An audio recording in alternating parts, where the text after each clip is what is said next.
First time talking about Song of Songs. Song of Songs is an incredibly intoxicating book in the sense. It's almost like it captures your heart and thinking, it just tells you that our God is not a God of stoic God. It's a God of feelings and emotions and things. But before we get too far into Project Direct to God on the book of Song of Songs, I want to emphasize the locality of what my professor calls it as the redemption of sex. Now, first of all, I don't call it Song of Solomon's, just in case I call it Song of Songs, because this Song of Songs is not written by Solomon at all. He may have written one or two chapters, the most, one chapter or so of it. The rest are not. There's like Songs 1 and 2. First is the king, and then the king is a shepherd. How does the king and the shepherd appear in Solomon's life? There's more like David, for example. So, so this is like talking about the generic picture of the love, the intensity of love between a man and woman. What I'm seeing is that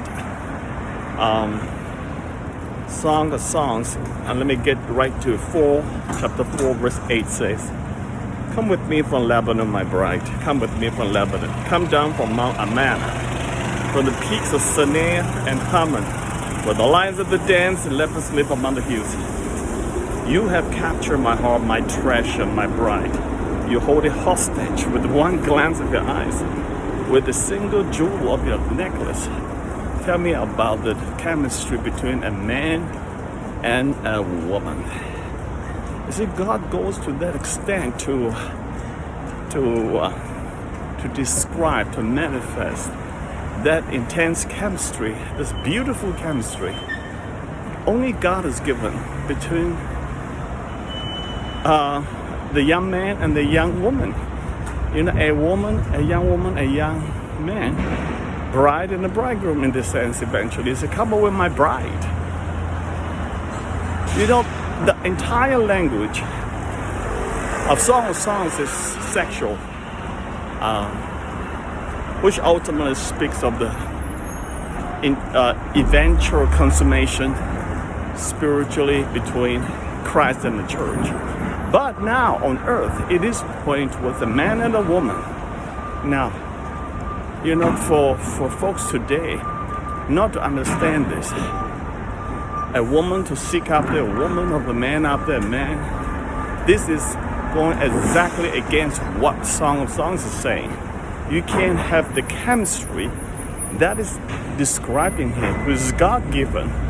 And the fact that God ordained that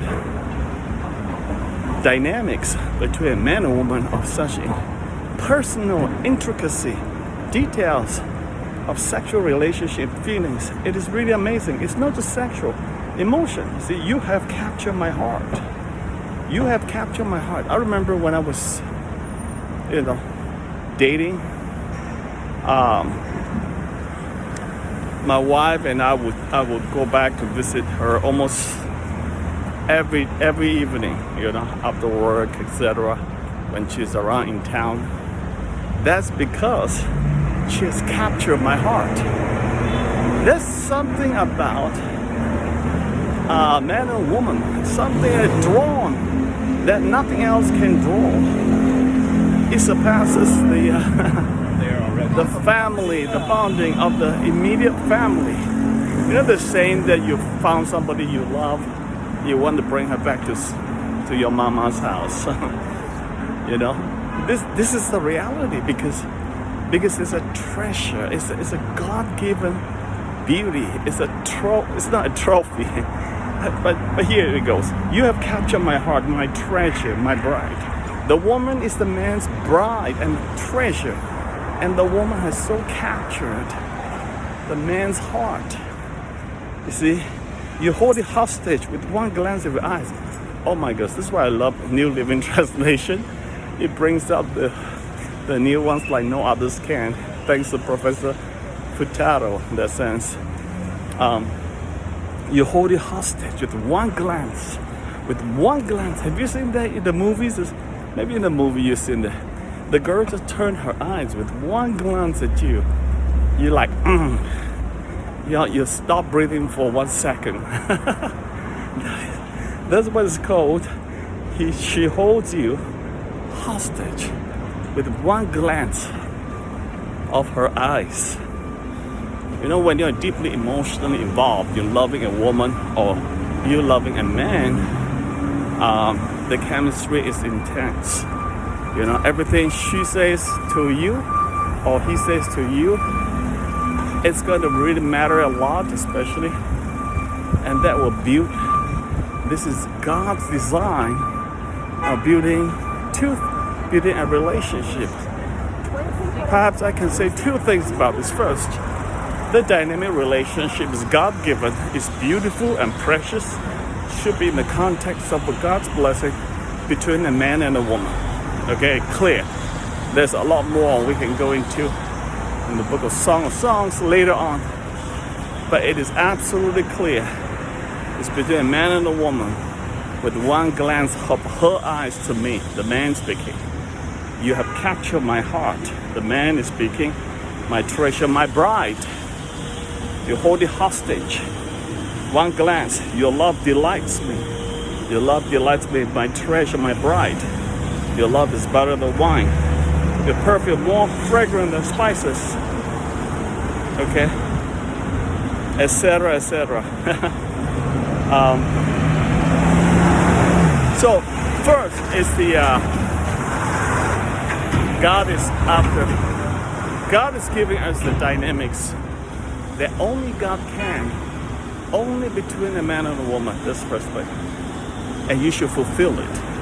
You should seek after this. You should experience it and have a fulfillment as God-given joy. That's the first thing. Second thing is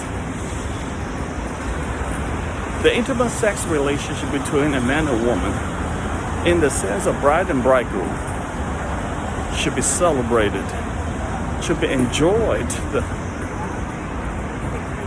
the utmost. Whatever that God has designed and given to us, you know, it is something that God has bestowed upon us. The chemistry cannot be imitated by anything else. Artificial intelligence cannot imitate that or anything else.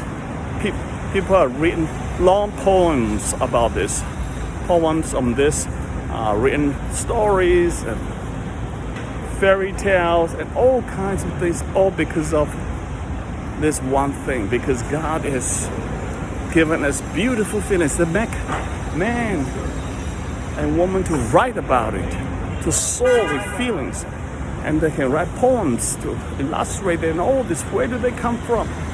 All comes from the God-given, the dynamics. Your love delights me. You have captured my heart. When a man's heart is captured, there's nothing that's going to stop him. It will go all the way unless and until the woman rejects him. Okay, so it's a God-given dynamics. It's a journey that we want to fulfill that, and it should be enjoyed and celebrated. It should not be a taboo of sex between a man and a woman in the context of a marriage covenant. There's a beautiful thing in the book of Song of Songs. Amen.